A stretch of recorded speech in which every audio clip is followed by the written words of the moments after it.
Davis. Looking deep for Gabriel Davis. He's got space. He makes the catch, and he is into the end zone. Touchdown, Buffalo. Caught. Touchdown, Gabriel Davis.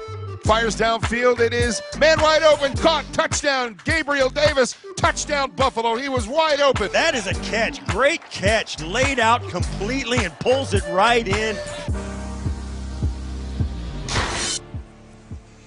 All right, we are now joined by one of my favorite young receivers in the league. 4th-round pick out of Central Florida. He finished 2nd among all rookies with 7 touchdown catches this season. And his 85 yards last weekend, that was 2nd most by a Bills rookie in the playoff in franchise history. Please welcome to the show an absolute beast, Mr. Gabriel Davis.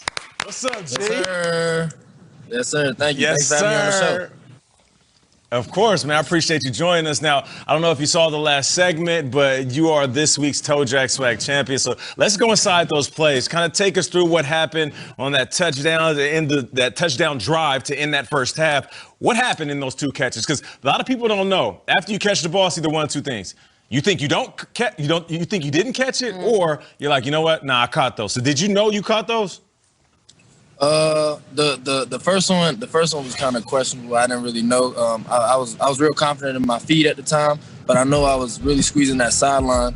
As you can see, the last 3 steps, like I was really just hugging the sideline. Luckily, I stepped up instead of out, and was able to make the play. But I just knew in that situation we were gonna have to come up with something big, and I'm glad I was able to be the one to do it. You did it. You did it in the second time in the same drive. I think you might have ruined the segment. I don't know if we can do it anymore. It's never been as good as that. Gabriel, this is a funny thing. You come out of college and you go up to Buffalo and you've heard about these great Bills fans and the Bills Mafia, but you haven't gotten to play in front of them all season. You haven't gotten to see them fill that place until last weekend. What kind of difference did a limited fan attendance make, and what do you expect this weekend? I mean, it was just the limited fans that we had, and the fact that, it's still the way it was. It was great. I mean, I know I only got to see a quarter of what Bills Mafia is about, and I just can't wait for this weekend to put on for them again, have them at the field and watch us play. But I seen it the week we clinched the playoffs. I mean, there was, thousands of them at the airport, going crazy for us out there in the cold with their shirts off and everything. We definitely got the best fans in the country. Best fans in the country, and they'll be out in full force as much as they can be this weekend. Look, last week there was a lot of talk about would the Bills have jitters? Would they be? You guys didn't look nervous, and the video of you guys dancing at practice last week went viral. It was to "You Can't Touch This," and Josh Allen was really getting down. And I wonder, this week everyone seems to be in on the Ravens. The Ravens are the team that's hot. The Ravens can't lose. How are you guys feeling? And do you think we can get an encore of a little dance session after practice this week? First off, we always like to have fun at practice.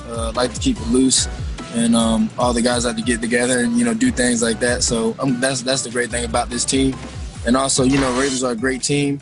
We're ready to play them. The playoffs is really fortunate for a lot of teams. So the fact that we get to play them in the playoffs is, we're happy to be able to compete against them, and we know how good they are and how, this will be a great game. So. Now, as the president of the Gabriel Davis fan club, which you know very well, I'm so happy that you're here on the show. Finally, so happy that you're getting that national love, Gabriel.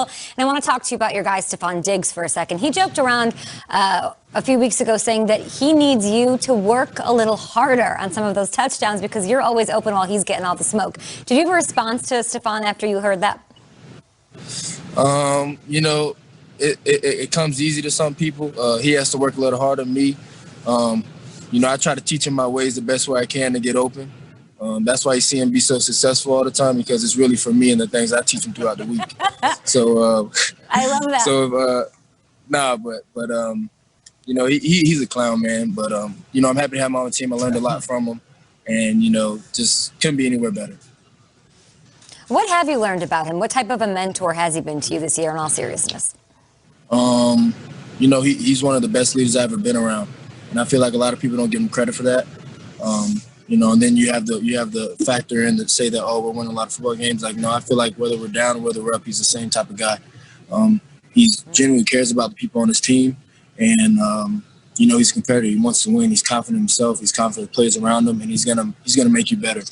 And, Diggs is definitely one of the best guys to be around in the league for sure.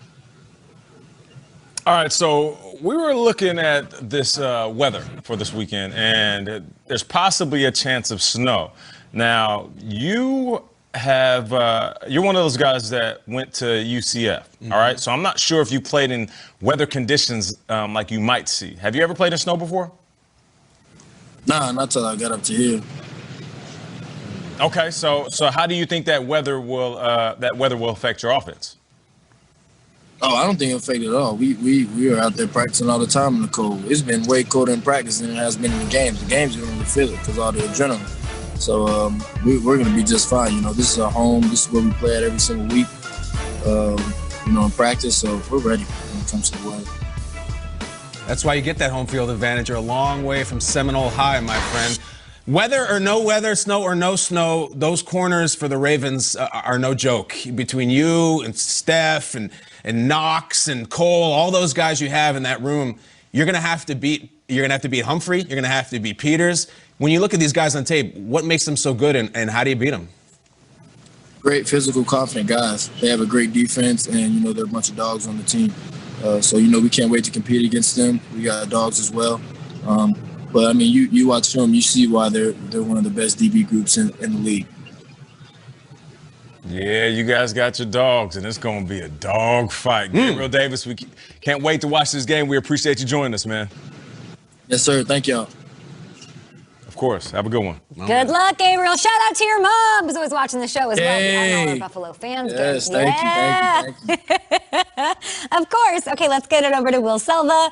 All the Bills fans watching, of course, we've got more guests on the way. Sean Alexander joining our program. Eric LeGrand will be here as well. Gabriel Davis won Toe Drag Swag. What did you win this week, Will? Best newscaster broadcasting out of his garage? I guess I would love to have slime cannons if Nate would be so kind as to send one here. That would be fantastic. I'll hook you up, man. I got you. I wouldn't hate that. All right. Thank you, Nate. I appreciate that. But first, do a TikTok showing that you're going to send me those cannons, all right? Just want to make sure. Put it on TikTok. Yeah. Yes, you do. And my daughter will think it's so cool. Either way, well, you look at the NFC playoff field and you see a bunch of living legends under center, right? You see Drew Brees, Tom Brady, Aaron Rodgers. But get this stat. Over on the AFC side, Baker Mayfield is the oldest quarterback